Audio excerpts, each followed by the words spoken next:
자, 구조안전기술 2주차 수업을 시작하도록 하겠습니다. 지난 시간에 이어서 건축물의 안전관리에 대해서 얘기를 해보도록 할게요. 지난 시간에는 안전점검의 종류랑 그런 거에 대해서 얘기를 했고, 이번 시간에는 지난 시간에 이어서 법규에 대해서 얘기를 해볼게요. 어, 건축물 안전법규는 몇 개가 있는데, 어, 재난관리법에 대해서 얘기를 해볼게요. 재난관리법은 재난, 사고가 일어나기 전에 재발생 가능성이 있을 때 하는 점검, 안전점검이라고 볼 수가 있습니다. 그래서 지난 해 같은 시기에 뭐 수해나 홍수 때문에 피해가 생겼다면 올해도 그 시기에 똑같은 재해가 발생할 수 있는 확률이 높으니까 그 전에 재난이 일어나기 전에 우리가 점검을 하고 보수할 부분 보수하고 보강할 부분 보강해서 다가올 재난을 대비해야 할 때 하는 점검이라고 보시면 될 것 같습니다. 점검 대상을 보면 한 5개 정도가 있는데 가나 다 라까지는 우리가 공공시설 SOC 시설, 공공시설이라고 볼 수가 있어요. 구조물, 그래서 뭐 교량, 터널, 축대, 지하철 이런 것 같은 경우는 많은 사람들이 이용하고 있는 구조물이고 이런 부분에서 사고가 났을 때 재난이 발생했을 때 피해가 크기 때문에 검토를 하게 되고 마지막에 건축물 보게 되면 건축물 이제 공동주택 대형 건축물 판매시설 이렇게 면적을 정해서 위험 재난이 발생했을 때 위험할 수 있는 그런 구조물로 점검 대상을 넓혀갈 수가 있습니다.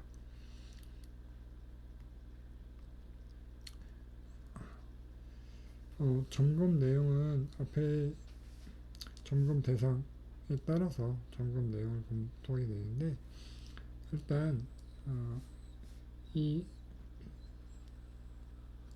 건축 법상에 의해서 이런 부분들이 문제가 될 수 있는 경우를 먼저 검토를 해야 되고 그 다음에 우리가 얘기하지만 손상이나 균열이 있는지를 판단을 해야 돼요.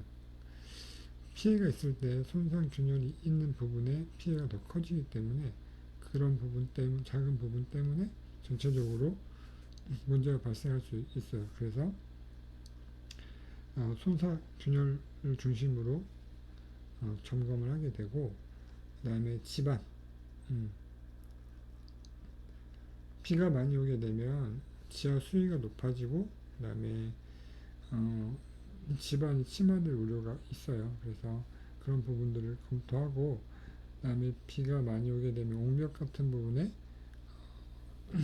흙에 물이 차서 무게가 무거워지니까 그렇게 문제가 발생할 수도 있습니다. 그런 것들을 봐야 되고 철골 구조물 같은 경우는 이게 뭐 화재나 아니면 홍수나 뭐 이런 여러 가지 이유로 인해서 도장 재료가 떨어져 나갈 경우가 있어요. 도장 재료가 벗겨지면 그만큼 우리가 습기에 약하기 때문에 문제가 발생할 수가 있고 그 다음에 변이나 변형 같은 것도 미리 검토를 해서 사고가 일어나지 않을 수 있도록 점검을 합니다. 그 다음에 이제 부속시설, 그 다음에 적재 관리 상태. 그러니까 옥상 부분에는 이제 물탱크 물건들이 올려져 있으면 우리가 설계할 때, 슬랩 설계할 때 이런 무게들을 고려해서 설계가 되었는지 검토를 해야 되고 이제 옥상 부분은 적설, 그러니까 눈이 많이 내렸을 때 우리가 예상할 수 있는 무게를 초과하기 때문에 쌓여져 있는 물건이 있다면 좀 치우고 이런 것들을 잘 점검을 해야 됩니다. 그 다음에 중요한 게 담장 축대 앞에서 얘기했듯이 산사태가 일어날 우려가 있는 경우에 뭐 산을 깎아서 건물을 만들 경우에 축대나 담장을 채워서 산 쪽에 있는 흙이 흘러내리지 않을 수 있도록 막아주고 있는 부대 시설인데, 비가 오게 되면 크게 무게가 무거워져서 축대나 담장을 내력을 저항성을 떨어뜨릴 수가 있기 때문에 이런 것도 검토를 합니다. 그 다음에 배수시설, 그 다음에 기계식 주차시설, 주차타워 같은 경우는 이제 기계가 작용하기 때문에 이런 것도 안전관리 잘 되어 있는지를 검토를 합니다. 이 밖에도 여러 가지 점검 내용이 있는데 구조물의 상황과 구조물의 상태 이런 거에 따라서 안전 점검을 실시하고 보수 보강을 통해서 재난에 대비하는 점검이라고 보시면 될 것 같습니다.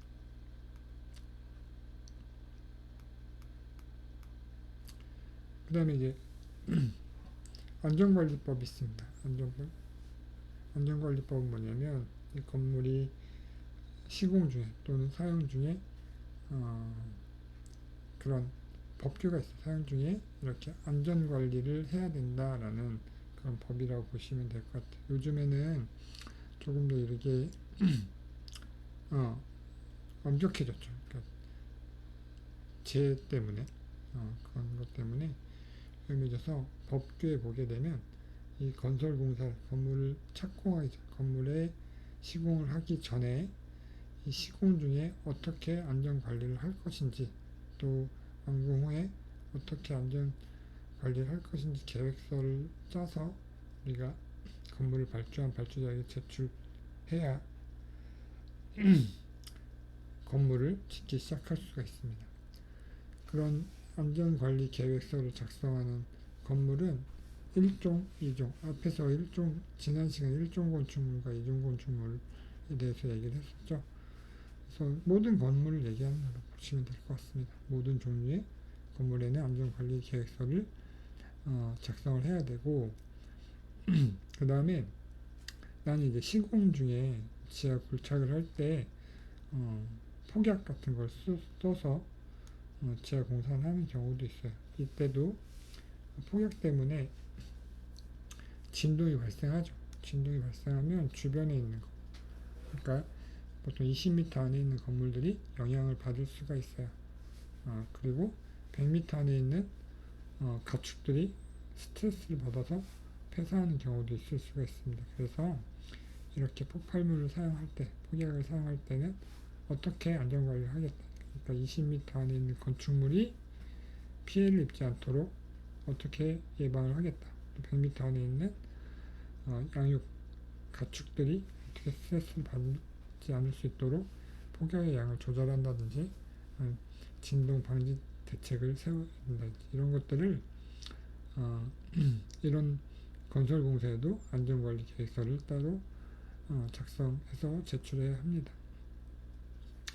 그러면 안전관리 계획서에는 어떤 내용이 포함되어야 되느냐? 첫 번째로 건설 공사 계획, 그러니까 어떤 건물을 짓는지를 얘기해야 되고, 그 다음에 그 건물을 지을 때 안전관리 조직, 보통 안전관리 조직이 따로 있어요. 따로 있고 또 그 조직에서 관리를 하는 데 있어서 어떤 전문가들이 포함되어 있는지 또 책임자는 누구인지를 우리가 적어내야 되고, 그 다음에 공사장 주변 공사를 하게 되면 안전벽을 치고 그 다음에 사고가 일어나지 않도록 관리를 하는데 그럼 어떻게 할 것인지, 그 다음에 통행 도로변에 지을 때 인도를 침범한다든지 아니면 소통에 방해가 되지 않는다든지 이런 것들을 계획을 세워야 돼요. 그래서 공사 차량이 들고 난 입구 같은 것도 어떻게 하는 것이 안전한 것인지 이런 것들 계획을 쓰고, 그 다음에 안전관리를 할 때 드는 비용들 이런 것들 어떻게 집행할 것인지, 그 다음에 교육을 제대로 할 것인지, 어떻게 교육하고 비상시 긴급조치는 어떻게 할 것인지 계획을 짜야 됩니다. 이렇게 여러 가지 부분에 대한 안전관리에 대한 내용을 안전계획서에 작성하고 제출을 하게 됩니다. 정기 점검의 흐름에 대해서 간단히 한 그림으로 보게 되면, 이 사전 조사는 현장에 나가기 전에 이 건물에 대한 구조 도면, 구조 설계서, 구조 해석 결과 이런 것들을 하고, 이전에 점검하기 전에 점검 진단 자료 이런 것들을 들고 현장 조사를 갑니다. 이렇게 사전조사에서 필요한 부분은 우리가 현장 조사를 하는 시기와 그 전 점검했던 자료, 그 다음에 원래 설계했던 자료를 비교해서 우리가 얼마나 변형이 생기고 얼마나 손상이 갔는지를 비교하기 위해서 사전조사를 먼저 합니다. 그래서 현장조사에 가면 콘크리트 구조물 같은 경우에는 균열 위주로, 강제 구조물 같은 경우에는 부식, 도장면이 벗겨졌거나 아니면 이런 부분들을 보게 되고, 보통 이제 외관 조사를 통해서 기계를 쓰든가 아니면 숙련된 기술자의 육안 검사를 통해서 점검 결과를 작성합니다. 작성을 하고 이걸 이제 자료로 남겨놓죠. 그래서 결과를 통해서 이렇게 긴급 안전점검을 할 수도 있고, 안전 점검 결과 의심되면 긴급 점검을 하거나 정밀 안전 진단하고, 그렇지 않으면 이렇게 결과를 정리하고 기록합니다. 기록하고 우리가 다음 정기 점검 때는 요 사전 조사 자료가 되는 거죠. 그래서 점검을 할 때는 항상 자료를 남겨놔서 향후에 다시 점검할 때 어떻게 변화가 되었는지를 비교 검토할 필요가 있습니다.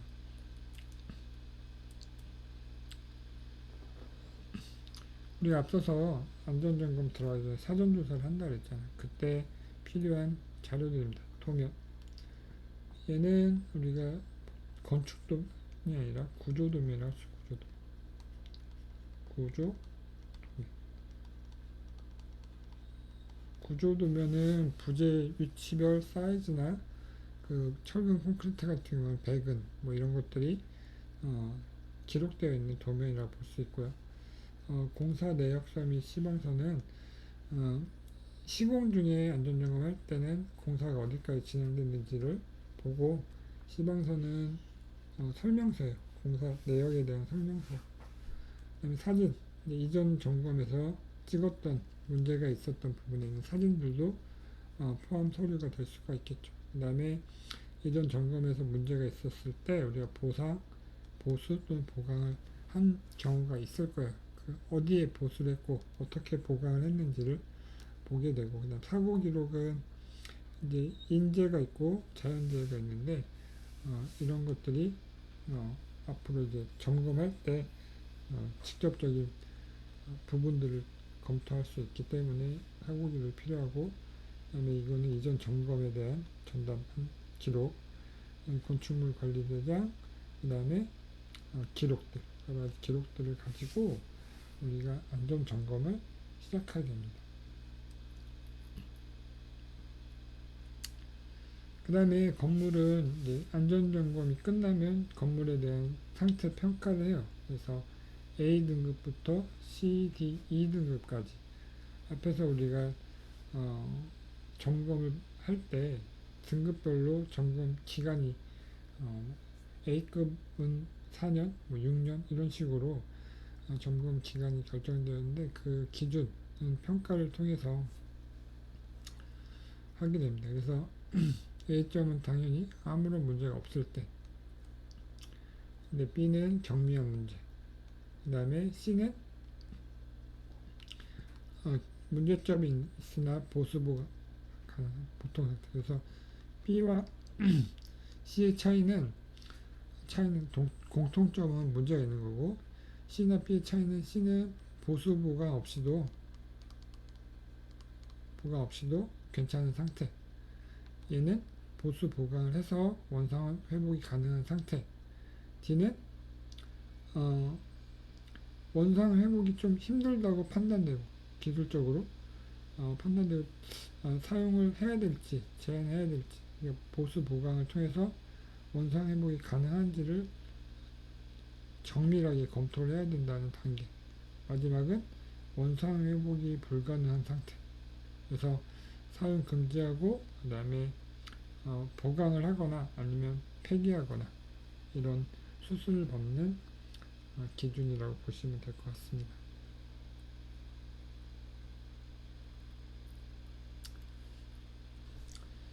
자, 안전 점검할 때 체크리스트를 가지고 갑니다. 그래서 이게 계절별로 그 다음에 어떤 재해가 있을 때 검토를 하는 리스트인데 거의 비슷합니다. 비슷한데 하나씩 볼게요. 해빙기. 해빙기는 겨울에서 봄으로 왔을 때 날씨가 추웠다가 따뜻해져 갈 때 우리가 안전 검사를 합니다. 이게 얼음이 녹고 그 다음에 땅이 물러지고 뭐 이런 여러 가지 기후 변화 때문에 안전에 문제가 생길 수 있기 때문에 해빙기 안전 점검을 하는데 이때 여러 가지가 있겠지만 부동치마는 건물이 이렇게 있으면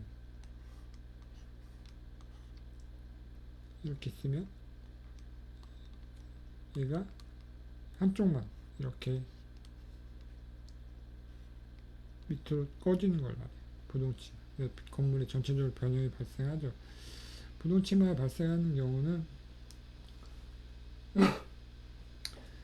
집안의 지내력이 떨어졌다는 소리인데 지내력 겨울에는 이 땅속에 있는 지초 쪽에 있는 흙이 얼어 있어서 강도가 어느 정도 지탱이 됐는데 해빙기가 되면 그 얼음이 녹으면서 땅의 지내력이 달라질 수가 있어요. 그때 부동치마가 발생할 수 있는데 경미한 부동치마를 하더라도 추가적으로 구조물 전체에 영향을 미칠 수가 있어서 검토를 하고 보수를 하고 보강을 합니다.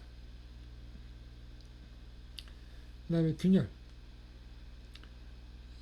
날씨가 따뜻해지면 건물이 이제 인장력이 발생을 하죠. 콘크리트 건물에서 인장력이 발생한다는 것은 균열이 발생할 수 있는 가능성이 높다는 거라고 보시면 될 것 같아요. 그래서 균열을 중점적으로 특히 외벽 쪽에 균열 검사를 하고 그 다음에 균열이 있는 부분의 내부의 철근의 부식 상태.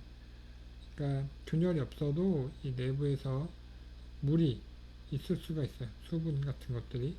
그런 것 때문에 철근이 부식할 수 있기 때문에 철근이 얼마만큼 부식했는지 이런 것들을 검토를 하고 그 다음에 철골 같은 경우에는 접합부 그 다음에 도장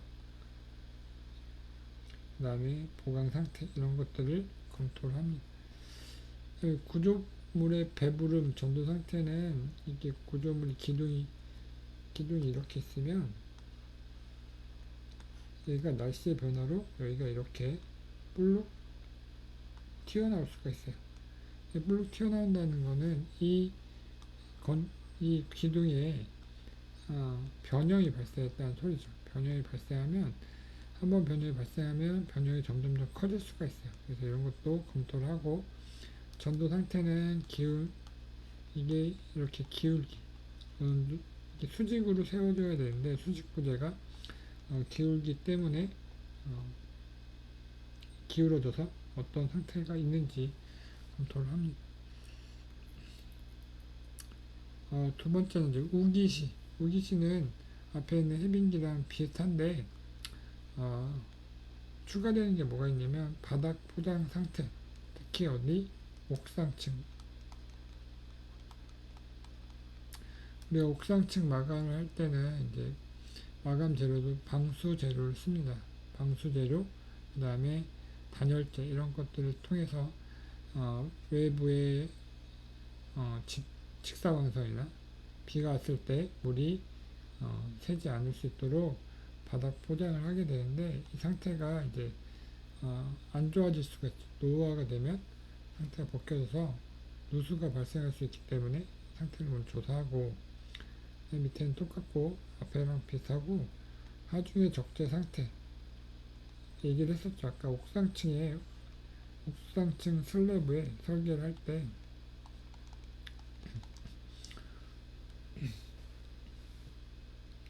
이 옥상층이 받을 수 있는 하중을 계산해서 구조체를 만드는데, 이 하중을 적재하면 어느 정도는 괜찮은데, 여러분 이게 비가 집중호우가 오면은 물론 옥상에서 이제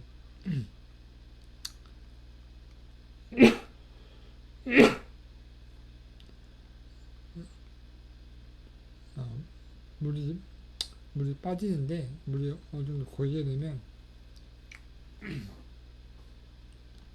하중이 추가되는 거예요. 그래서 집중호우가 온다 해서 비가 많이 오게 되면 옥상층을 비워주는 게 아무래도 좋다라고 보시면 됩니다.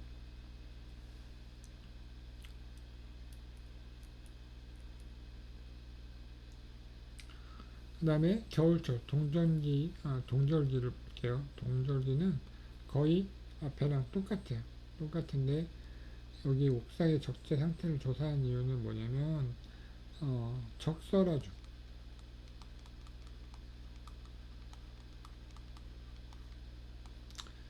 그래서 적설하중이라는 거는 옥상에 눈이 왔을 때 눈이 쌓이면 옥상층에 하중이 추가되는 거예요. 그래서 그런 것들을 고려해서 눈이 올 걸 예상을 해서 옥상에 있는 무게가 나가는 건물들은 다른 층으로 치워주거나 없애주거나 이런 식으로 해서 눈에 대한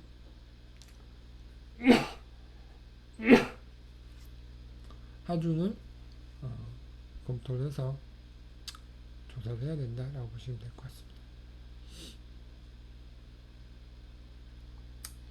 균열에 대해서 알아볼게요.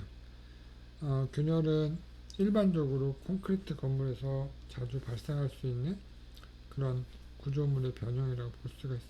그래서 균열의 원인을 알아보고 그다음에 그 균열을 방지하기 위한 대책들을 알아볼 거예요. 그래서 균열을 발생시키는 원인은 재료, 그다음에 시공 과정에서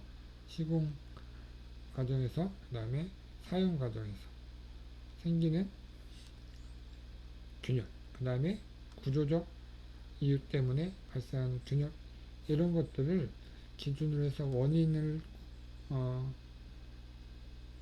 원인에 따른 균열을 어떤 균열이 있는지 보고 그거를 어떻게 방지할지 대책들을 알아보는 시간을 갖도록 하겠습니다.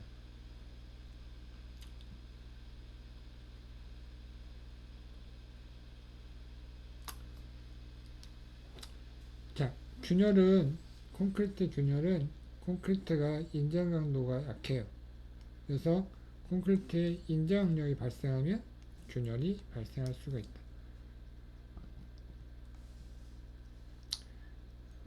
그래서 이렇게 보가 휘게되면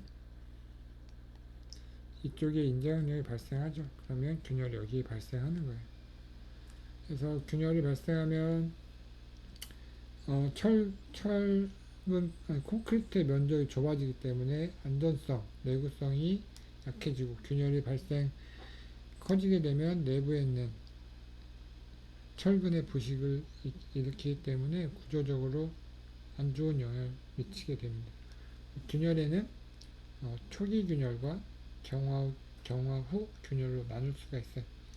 콘크리트를 타설하자마자 생기는 균열이 있고, 또 이게 어느 정도 양산이 되면서 생기는 균열이 있습니다. 그래서 보게 되면 콘크리트를 타설하게 되면 재료가 여러 가지가 있잖아요. 그래서 물, 시멘트, 자갈, 모래 등이 균등하지 않은 무게가 다르기 때문에 침알에서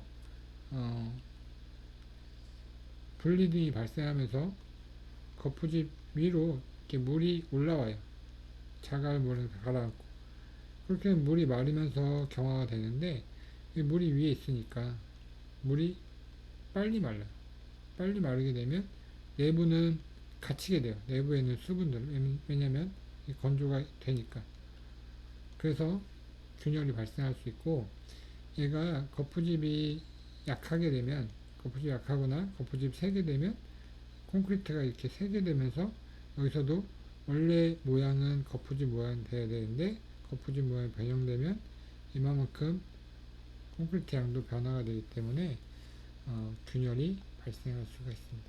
굳지 않은 상태에서 그 다음에 어느 정도 굳은 상태에서 생기는 균열을 보면 건조 수축에 관한 균열, 이건 제가 또 자세히 설명하겠지만 건물이 구조물이 콘크리트는 얘가 건조되면서 수축해요.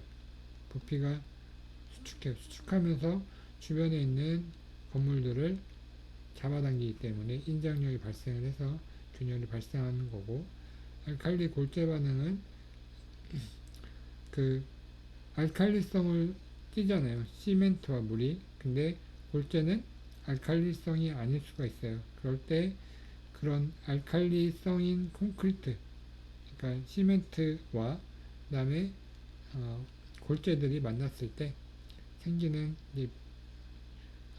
이질감 때문에 균열이 발생할 수 있거든요. 그래서 그거를 알칼리 골재, 콘크리트 온도차 때문에 발생하는 균열은 제가 또 설명했지만 콘크리트가 양생될 때 내부에 어느 정도 열이 발생해요. 50에서 70도 정도 발생하는데 외부는 외기에 접했기 때문에 한 20도에서 20, 그래서 내부와 외부 온도차가 한 30도에서 최대 50도까지 차이가 나요.